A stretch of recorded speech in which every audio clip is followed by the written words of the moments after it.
তো স্বামী স্ত্রী বসে আছে, হিন্দা ও তার স্বামী। মানুষের শরীর সারাগতের কথা বলা যায় না বাবা, এত মহব্বত, এত ভালোবাসা স্বামী স্ত্রীতে, এরকমই মহব্বত থাকা দরকার। বসে আছে, হঠাৎ করে হিন্দার স্বামী বলল, বিবি রে, আমি তোকে মহব্বত করে প্যার করি, ভালোবাসি, তুই আমার বিবি, আমি তোর স্বামী।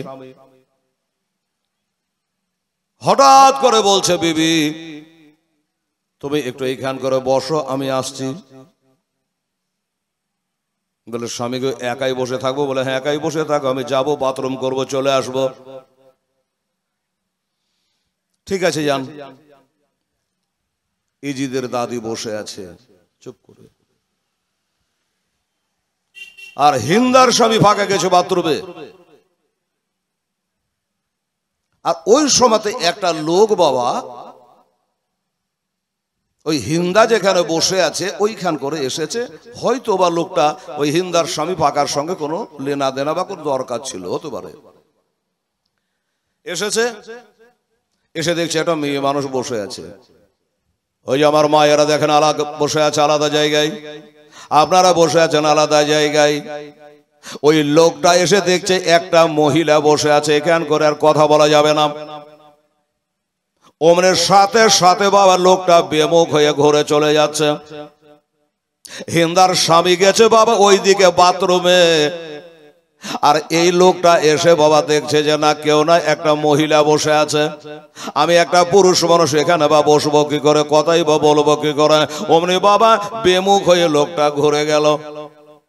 লোকটা ঘুরে গেল, আর যেই বাবা ঘুরে যাবে কি ওদিকে স্বামীর বাথরুম করা শেষ। আর পায়খানা বাথরুম এমন একটা জায়গা, আচ্ছা হয়ে গেলে কি কেউ বসে থাকবে বাথরুম 7 ঘন্টা আরাম করে নি?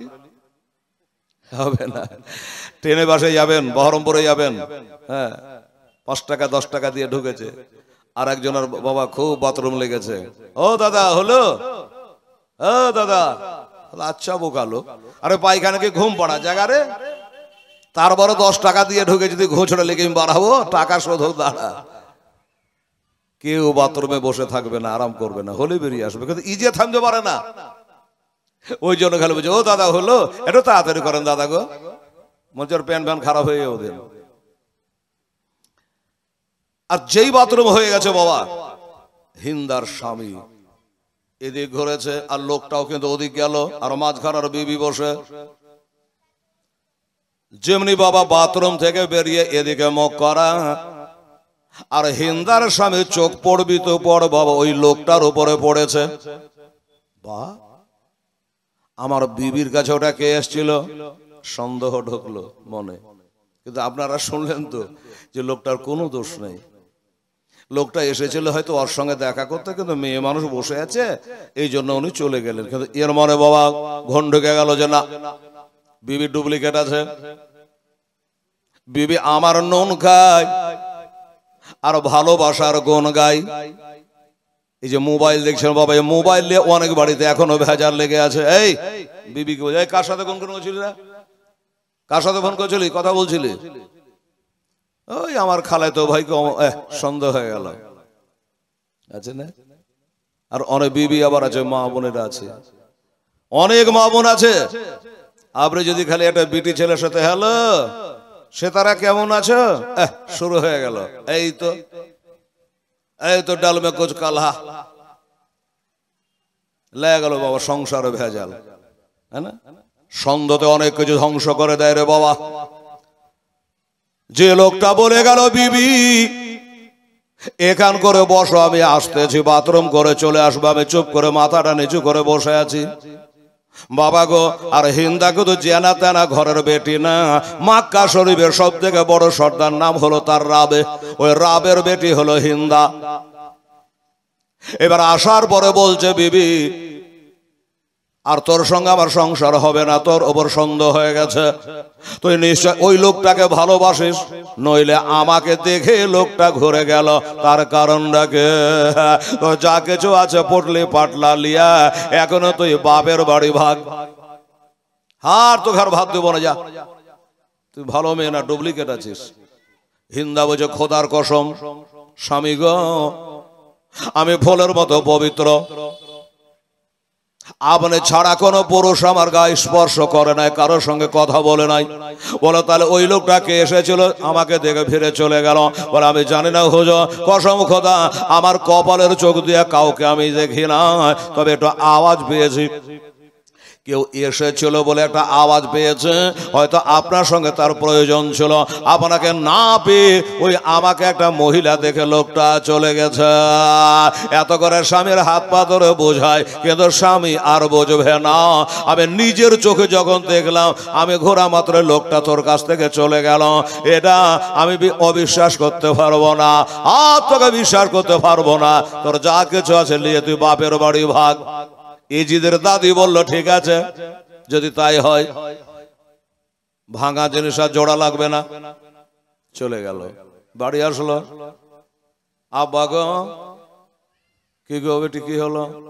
বলে আপনার জামাই আমাকে সন্দেহ করে বাড়ি হানে তাড়িয়ে দিয়েছে। তাই নাকি? বলে হ্যাঁ। কিন্তু একটা কথা মনে রাখবেন, খারাপ কথা হাওয়ার আগে উড়ে। যদি মৌলবী মৌলানার এক একটা কিছু গন্ডগোল করে দিত রে বাবার, সেকেন্ডে একবার ভাইরাল হয়ে যাবে, হয়েছে না? ও বাবা, আমার মা বোনেরা, একটা সর্দার, একটা মোড়ল, পাড়ার সর্দার বা মোড়ল বা মেম্বার প্রধান যদি একটা কিছু বাবা লটঘট করে দেয়, বুঝাবার লেগে বলছি, তাহলে গোটা এলাকায় বাবা একবারে ডাঙ্কা বেজে যাবে যে মোড়ল সাহেব, সর্দার সাহেব, মেম্বার সাহেব, প্রধান সাহেব গন্ডগোল করে ফেলেছে। বাবা গো, এবার হিন্দার বাবা মাথায় হাত দিয়েছে, হায় রে, আমি এলাকার একটা নাম করা ব্যক্তি, সর্দার ব্যক্তি, আর আনাগোনা চালু হয়ে গেছে গোটাই শহরের ভিতরে। কথাটা জানে বাবা ঢোলাই হওয়ার মতো হয়ে গেছে, সব দিকে কথাটা বাদ দিয়েছে। ওই সর্দারের বেটি নাকি ওর স্বামী থুইয়া অন্যর সঙ্গে পরকিয়া করতে ধরা পড়ে গেছে। তোবা। আর বাবা আনাগোনা আর কথাবার্তা মানুষের কথায় পৌঁছে গেল। হিন্দার কোনো বিচার, হিন্দার বাবা কোনো বিচারে বসতে পারে না। কোরআন বলছে লিমা তাফআলুনা মা লা তাকুলুন, যেটা নিজে করো না ওটা অপরকে বলিও না। বাবা আমি রোজা করব না, আপনাকে রোজা করতে বলবো, কাজ হবে? হবে না। আমি নামাজ পড়বো না, আপনাকে নামাজ পড়তে বলবো, কাজ হবে না। বলা হবে, ওই কথাটা বাবা তেলে ঢুকবে না, ওপর ওপর ছলকে যাবে। তোর বলাই হলো, এই হচ্ছে ব্যাপার। তো রাবে বললো যে আমি আর পরের বিচার কি করে করবো? আমার বেটি তো পা পিছলে দিয়েছে, স্বামীতে অন্যজনের সঙ্গে গন্ডগোল করে দিয়েছে, লোকে বলছে, আর মুখ দেখা যাবে না, আর আমি বিচার আচারে যাব না। এবার একদিন হিন্দার বাবা রাবে এসে বিটি গায়, হিন্দা দিগায়, আব্বা বলেন, বলে একটা সত্য করে কথা বলতো মা, ঘটনাটা কি সত্যি? তুই কি অন্য কারোর সঙ্গে পরকিয়া করছিলি? চোখে দিয়ে ঝরঝর করে পানি। বলছেন আব্বা কসম করে বলতে পারি আব্বা গো, আমি ফুলের মতো পাক পবিত্র, আপনার জামাই ছাড়া কাউকে ভালোবাসি না, আপনার জামাই ছাড়া কোনো পুরুষ আমার অঙ্গে হাত দেয়নি গো আব্বা যা। কিন্তু ওই লোকটা এসেছিল, আমার কাছ থেকে ঘুরে গেল, তাই তার মনে সন্দেহ হয়ে গেল। তবে আব্বা এখানে ও নাই, অন্য কোনো লোকজন নাই, আমরা বাপ বেটি আছি। একবার সত্য করে বলছে, আল্লাহর কসম করে বলছি আব্বা, আমি ফুলের মতো পবিত্র। তাই নাকি? বললাম দাঁড়া, আর মোড়লি করবো না, হয় করবো না, সর্দারি করি নাই করবো না। তো জামাইকে না দেখলে আমার দম নেই। রাবে ওই হিন্দার বাবা বলছে, মানে এজিদের দাদির বাপ। ঠিক আছে বেটি, দেখ মুখ পোড়াবি না তো, আমাকে অপমান হয়তো হবে না তো এখনো বাপ। বলছে আব্বা বারবার করে কসম খেয়ে বলছে আমার কোনো দোষ নেই, অন্যায় নেই। আচ্ছা ঠিক আছে। এই হিন্দার বাবা হিন্দার স্বামীকে বলে, শোন তুই আমার জামাই ছিলি, এখন আর নাস, অন্যায় ভাবে আমার বেটিকে তাড়িয়ে দিয়েছিস, তোর জামাতের 10টা লোক লিয়াই, আর আমার জামাতের 10টা লোক যাবে। জামাই যে সন্দেহ করে তাড়িয়ে দিয়েছে সে জামাইকে বলল, আমার জামাইও যাবে, আমার বেটিও যাবে। কোথায় যাবে? ইয়ামান শহরে একটা নাজুমি আছে, গণক যাকে বলে। হ্যাঁ, ওই ওর কাছে গেলে বারে আমার জামাইয়ের দোষ না আমার বেটির দোষ, কে পাক আর কে না পাক ও পিঠে হাত দিলেই বলে দিতে পারবে। তাই সেখানে নিয়ে যাব। হিন্দার স্বামী ফাঁকা বলে, চলুন কাল্লায় আছি, চলুন। আমি নিজের চোখে দেখেছি লোকটাকে, ও আর ঝাড়তে পারে না। আর হিন্দা ফাটাফাট কসম খাচ্ছে যে আমি কসম করে বলছি আমি পবিত্র।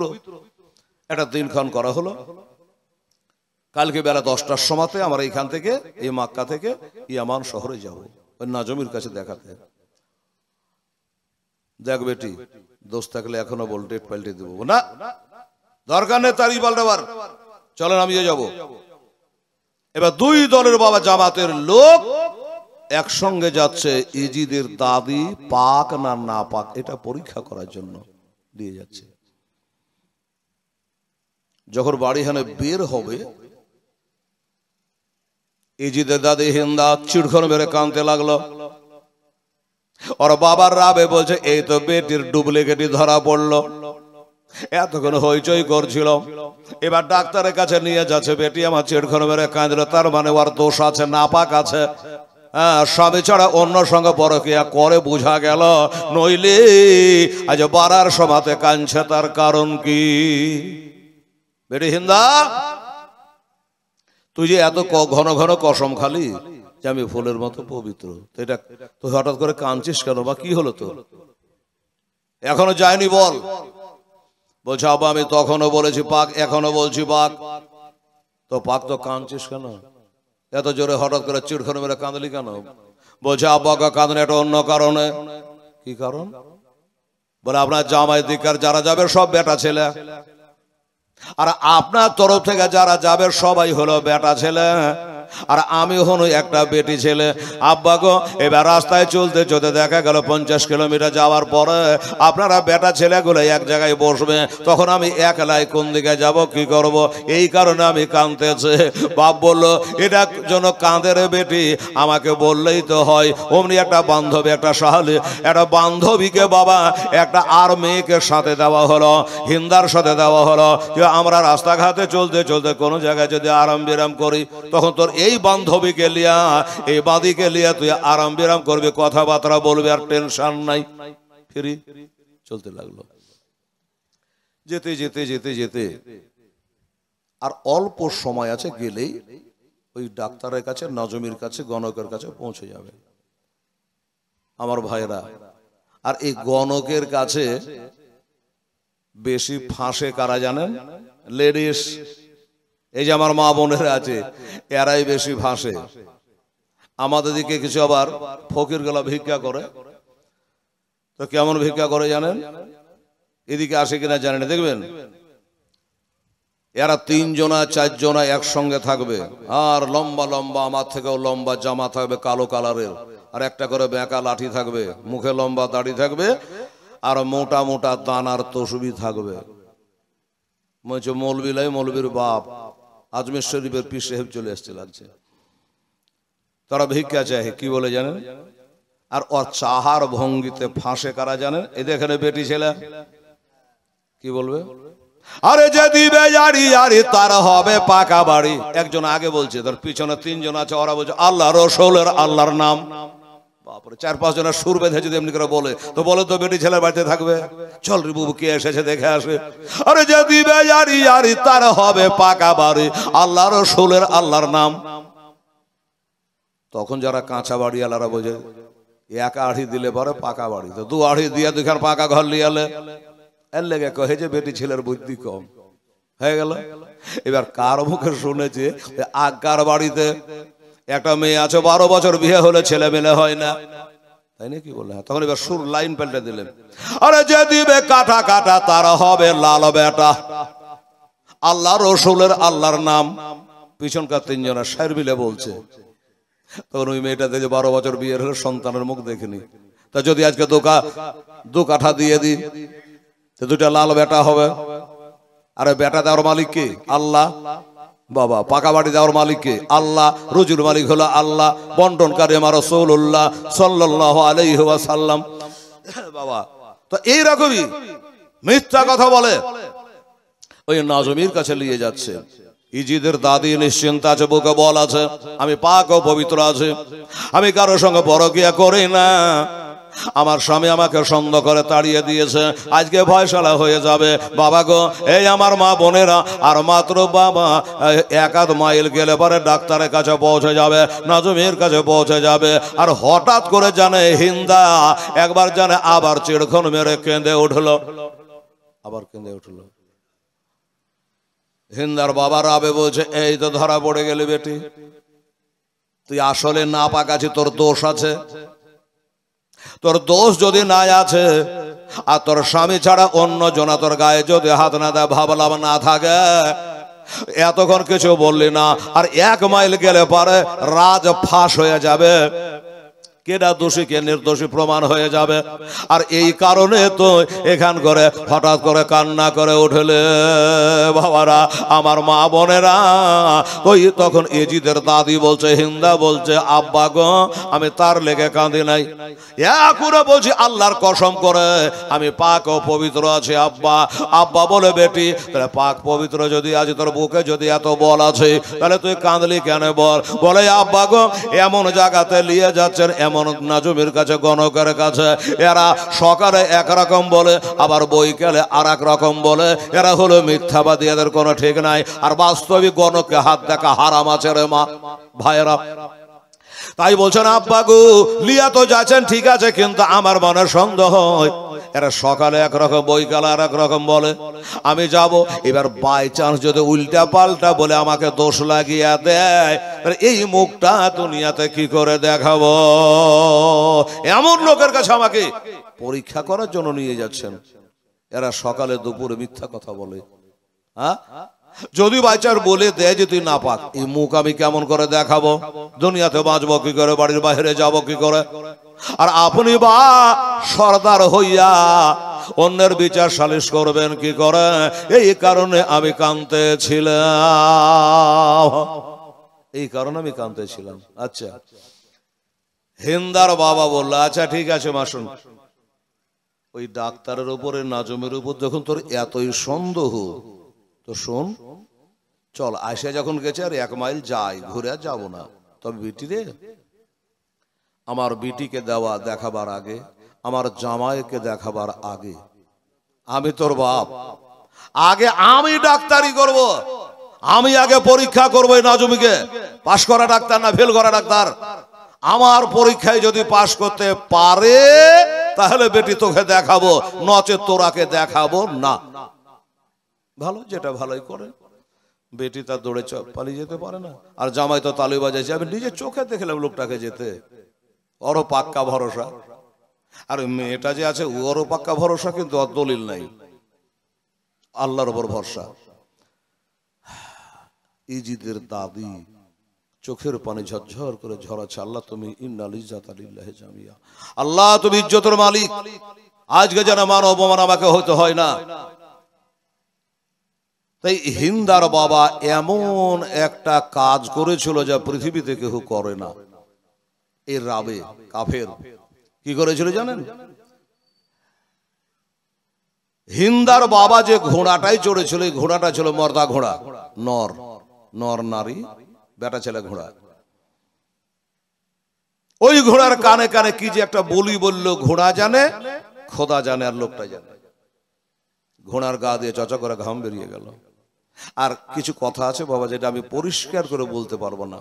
মা বোনের আছে, আপনারা আছেন, আমি আপনাদের থেকে অনেকের থেকে বয়স কম, ছোট মুখে কি করে বলি, কিন্তু বুঝাবার লেগে 1 থেকে 2 বার বলবো এই কথাটা। সেটা কি জানেন?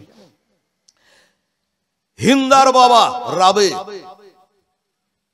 ওই ঘোড়ার কানে কি বললো, ঘোড়া গরম হয়ে গেল। আর একটা গমের দানা, গম, একটা গমের দানা ওই ঘোড়ার লিঙ্গের ছিদ্রের মধ্যে ভরে সেলাই করে দিল। একবার বললাম, কারণবশত আর একবার বলবো, 3 বার বলবো না। উদ্দেশ্য হলো, আমি যে গমের দানা আটকে দিয়েছি, যে জায়গায় কেউ ঢুকায় না, কেউ আটকায় না, আমি করেছি। ওই গণক যদি আমার রাস্তার ঘটনা, ঘোড়ার ঘটনা বলতে পারে, তাহলে আমার বেটিকে দেখাবো, নচেত দেখাবো না। এটা হলো মনের ধারণা। চলে যায় চলে যায় চলে যায়, যেতে যেতে যেতে ওই নাজুমের ওখানে পৌঁছালো। নাজুমি ভালো করে জানে এটা যে সে লোকলাই, এ হলো মক্কা শরীফে বিরাট নাম করা ব্যক্তি, একটা সর্দার ব্যক্তি, বিচারক ব্যক্তি। বাবা গো, আমার মা বোনেরা রে, ওই গণক বলছে কে কোথায় আছিস, তাড়াতাড়ি একটা ভালো উঠগালা চর্বিদার উঠগালা জবাই কর, তাড়াতাড়ি করে একটা উঠ জবাই কর। মক্কার সর্দারকে দাওয়াত করে পাওয়া যায় না, আজকে বিনা দাওয়াতে আমার দেশে প্রবেশ করেছে, আমার ভান্ডারে চলে এসেছে, আমার বাড়ি চলে এসেছে। ওরে কে আছে, তাড়াতাড়ি করে উঠনে জবাই কর। হিন্দার বাবা বলল আমরা গোশত খাওয়ার জন্য আসি নাই, তোমার কাছে আমাদের জন্য খরচা করতে হবে না, উনি জবাই করার দরকার নাই। আমরা যেই কারণে বিপদে পড়ে আপনার কাছে এসেছে ওইটা আগে ফায়সালা হোক, তারপর দেখা যাবে।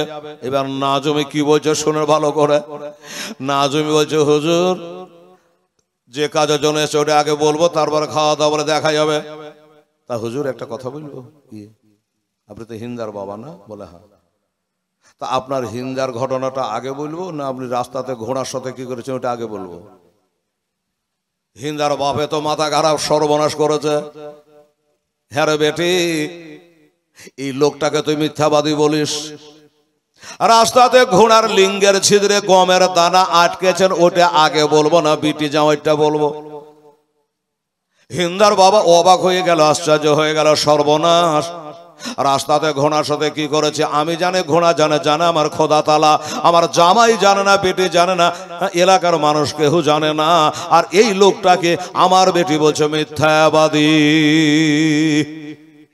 আর তো চোখের পানি ফেলা শুনবো না, এবার দেখাবো বলবে। লাইন করে সব বসে গেছে, এই সময় চেতন করে, এই ঘুমাচ্ছিস কেন, ভালো করে বস, যার মতো করে বস, হাঁটুর ভিতরে মাথা ভরে বসে বোকা করে, এমনিতে ঘুম চলে আসবে, হাওয়া বেরিয়ে যাবে রে, এমনি করে বস, তাকা চোখে চোখে তাকা, ঘুমাবি না। এই বাবারা ভাইয়েরা, এবার লাইন করে বসিয়ে দিয়েছে।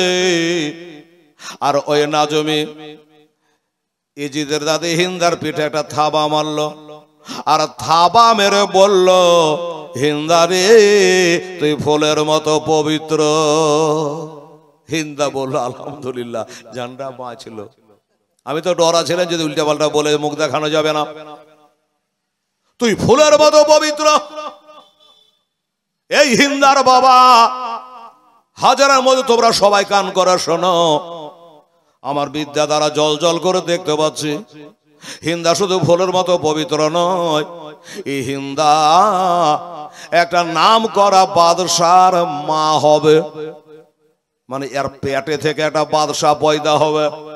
আর ওই বাদশাহ দামেস্ক শহরের বাদশাহ হবে, মানে ইজিদের বাপের কথা বলছে, দামেস্কর বাদশাহ হবে। আর একদিন নাই দুদিন নাই 20 বছর ধরে বাদশাহী করবে। যেমনি বলা হয়েছে বাবা, এবার ওই হিন্দার আজ্ঞার স্বামী যে সন্দেহ করে তাড়িয়ে দিয়েছিল, কাতা ছেড়ে বিবির হাত ধরে বলছো বিবি রে, হাড়ির পাঁজরে হাড়ি তেলে টক করলো আগে রে, বাজার ভিড় ভাড়ের মধ্যে গেলে একটু ঝামেলা হয় রে, জায়গা যেটা হবার হয়ে গেছে একটু ভুল হয়েছে, আমার তুই বাড়ি চ, আবার আমরা সংসার করি গা। কেন বলতেছে জানেন?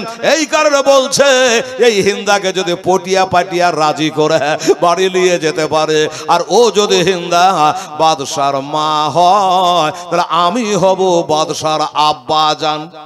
আর চালাকি দেখেন, এই জন্য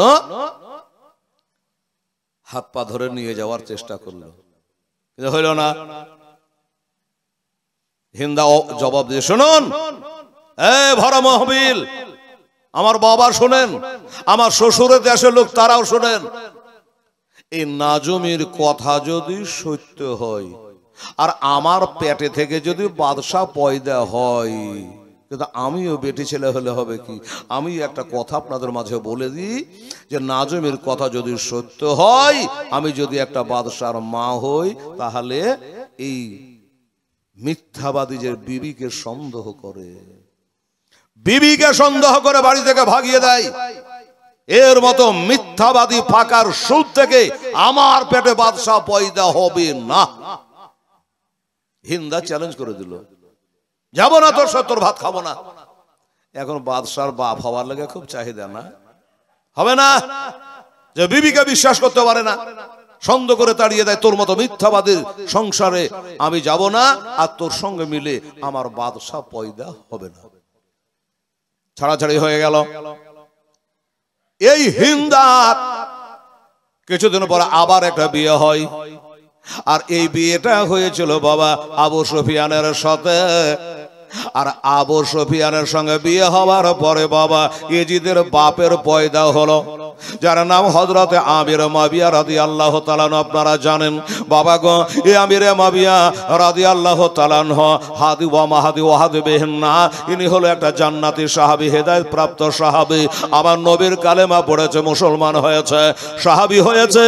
কোরআন শরীফ যে নাজেল হয় আমার নবীর উপরে, সেইগুলো লিখতেন তারা ছিল 13 জন কাতেব ওহী, যারা ওহী লিখত।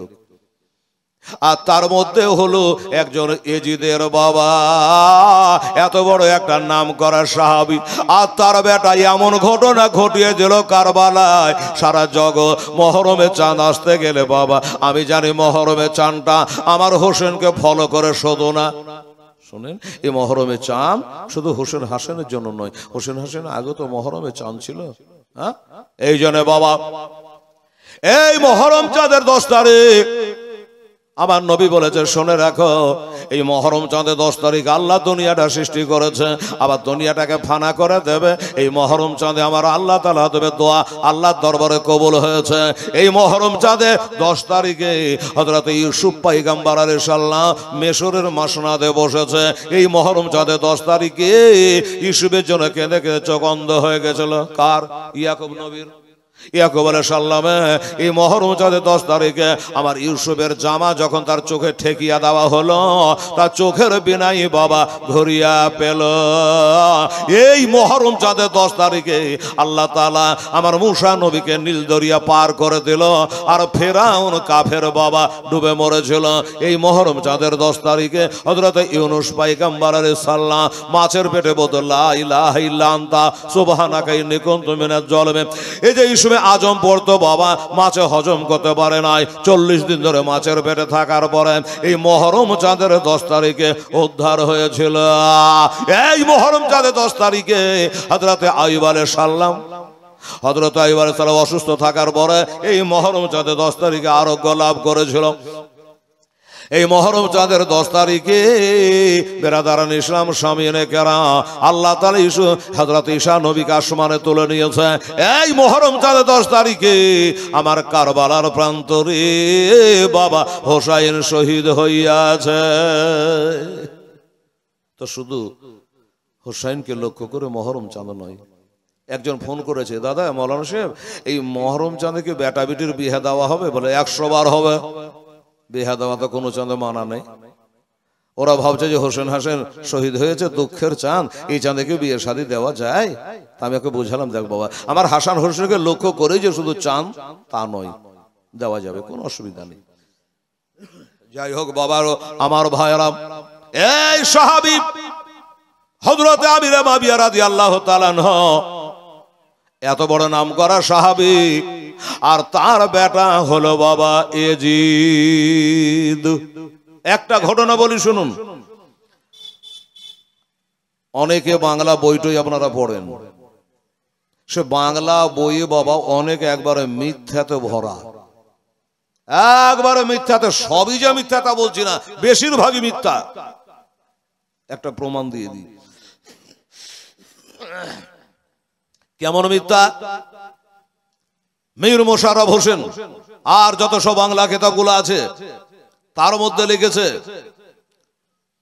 যে একদিন নবীজি আমার সাহাবারাকে নিয়ে বসে আছেন, হঠাৎ করে নবীর চোখে জল। সাহাবারা বলে, হুজুর কাঁদছেন কেন গো? আপনি কাঁদলে আমরা থামতে পারি? কি হলো? তো নবী বললেন, এই মাত্র আমার কাছে জিবরাইল এসেছিল। আচ্ছা আচ্ছা, কি বলে গেল হুজুর? বলে গেল, এই যে তোমরা যারা বসে আছো এর মধ্যে আমার একজন সাহাবীও আছে, যার বেটা আমার বংশকে ধ্বংস করবে।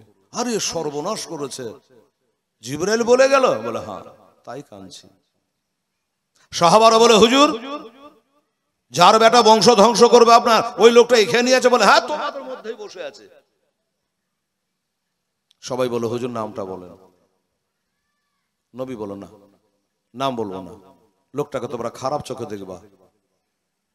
হুজুর নাম বলবেন না, বলে না, ঠিক আছে বলিয়েন না, তবে আপনাকে আমরা কথা দিয়ে গেলাম কি আজ থেকে বাড়িয়ালের বিছানায় যাব না, যেমন নাম বলবেন না আজ থেকে বিবির বিছানায় যাব না, আলাদা ঘুমাবো। বাচ্চা হচ্ছে কি করে হোক, তো ইজিদ হবে কি করে হোক।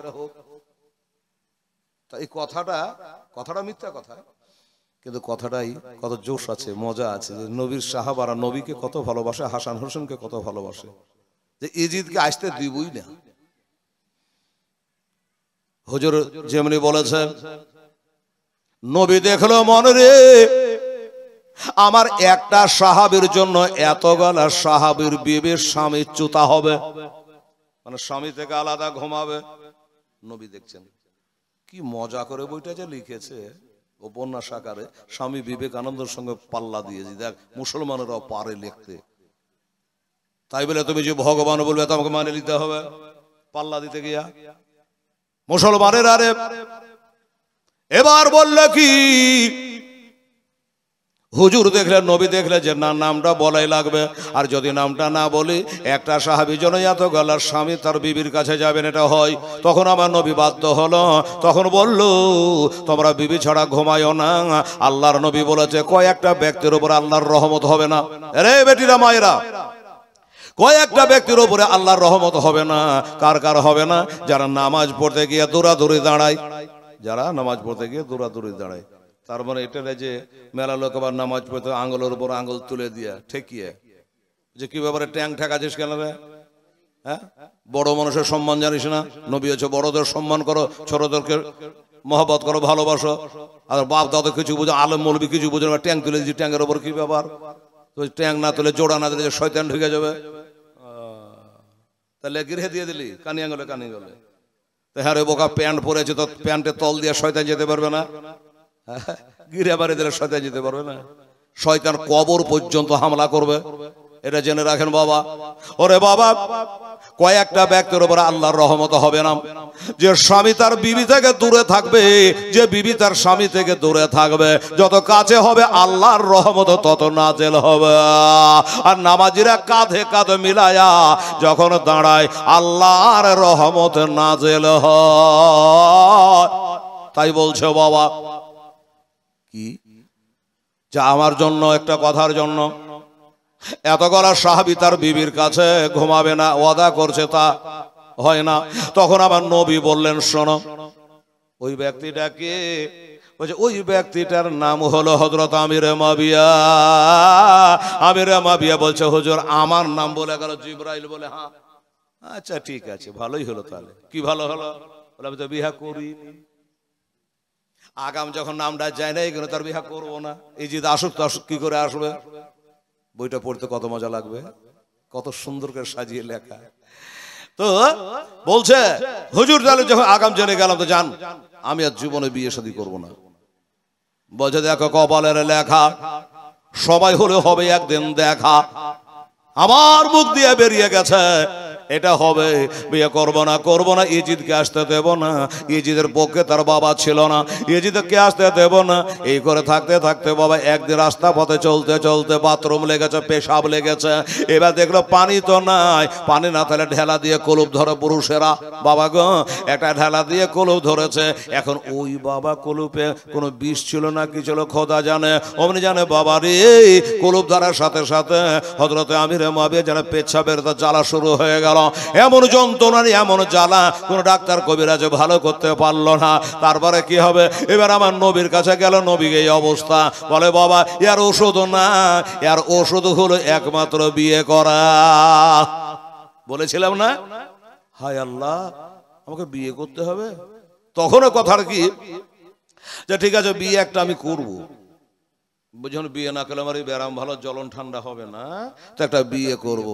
তো এমন মেয়েকে বিয়ে করব ওর বাচ্চা কাচ্চা যেন না হয়, মানে ইজিদ কাজটা দেবে না। এমন একটা মেয়েকে বিয়ে করব যার বাচ্চা হবে না।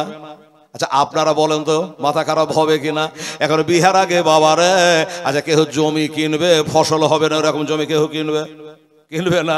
যে নবী বলেছে যে বংশের বেটিরা বেশি বেশি সন্তান দিতে পারো, ওই বংশে বিয়ে করো। বাবা এবার বললো যে ঠিক আছে এমন একটা মেয়েকে বিয়ে করব, এখন বিয়ের আগে জানবে কি করে কার বাচ্চা হবে কার হবে না, জানা যাবে বাবা? যাবে না। কিন্তু বাবা রে সাহাবারা জানে কার বাচ্চা হবে কার হবে না, আল্লাহ দিয়া দেশের আলাদা কথা। হবে না, একটা মহিলার বাচ্চা হতে পারে 50 বছর পর্যন্ত, একটা মেয়ে মানুষের 50 বছর পর্যন্ত বাচ্চা হতে পারে, যদি শরীর স্বাস্থ্য তাগড়া থাকে, হিম্মত থাকে, শক্তিমানী হয়, ভালো হয়, ও 4 বছর টেনে নিতে পারে, মানে 54 বছর পর্যন্ত একটা মহিলার বাচ্চা হতে পারে। সাহাবী মনে করলো 54 একবারে পার করে দিয়ে 60 পার করে দিয়া করব, যেন বাচ্চা না হয়। কিন্তু আল্লাহ দিলে থামতে পারবেন বাবা? বাবা গো, এই ইচ্ছাটা নিয়তটা তো ভালো, আর আমার আল্লাহ তাআলা নিয়তটাকে বাবা দেখে, আল্লাহ নিয়তটাকে দেখে, যেন ইজিদের পক্ষে লাই। দেখেন বাবা, নিয়াত ইন্নামাল আমালু বিন্নিয়াত, প্রথম হাদিস। নিয়াত ঠিক তো সব ঠিক, বলে না? এই জন্য ওই যে গিরগিট্টু গুলো আছে না, ডাহিন বলে না, গিরগিট্টু বলে না, এগুলাকে শুক্রবারে যদি কেউ একটা মারতে পারে, 1 ঢালে মারলে 100 নাকি, 2 ঢালে মারলে 90 নাকি, মানে ঢাল বাড়াবে 10 করে নাকি কমবে। কিন্তু আপনি বলে আল্লাহর সৃষ্টিকে মারা, কারণটা কি? এই ডাহিন কি করেছে জানেন? গিরগিট্টি ইব্রাহিম নবীকে যখন আগুনে ফেলায়, তো এই গিরগিট্টে যে ফোং দিছে, আচ্ছা ওর ফোঙ্গে কিছু হবে? আর ব্যাংকে দেখছে যে চুরুক চুরুক করে ওই আগুনের উপরে পেশাব করছে।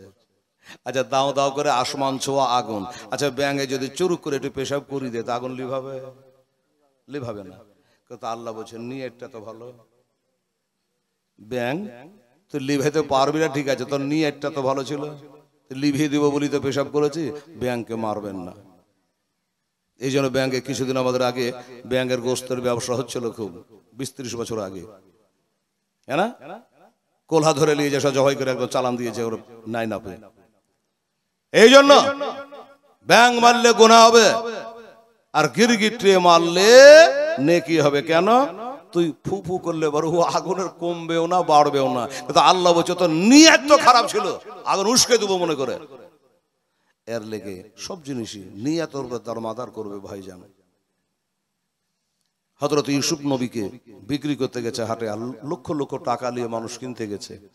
একটা বুড়ি চারানা পাশে লাইনে দাঁড়িয়ে গেছে, তো চিনহা লোকগুলো বলছে এই বুড়ি তোর মরণ নাই। ইউসুফ নবীকে লাখ লাখ টাকা দিয়ে কিনতে পারছে না, তুই চারানা নিয়ে দাঁড়িয়ে আছিস। তো বলছে বাবা আমি জানি আমি কিনতে পারবো না, লাইনে তো দাঁড়াচ্ছি, লাইনে তো দাঁড়িয়েছি।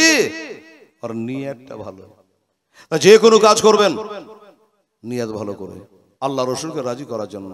তাই হযরত আমির মুআবিয়া বলল, হ্যাঁ বিয়ে যদি করতে হয় এমন একটা মেয়েকে বিয়ে করব যার সন্তান হবে না। তার মানে কি বলতে চাইছে? 50 থেকে 54 থেকে 60 62 আরো বেশি বয়স্ক একটা বুড়িকে বিয়ে করব, বিহার নামটা ঘোঁচা যাবে আর এজিদ আসবে না।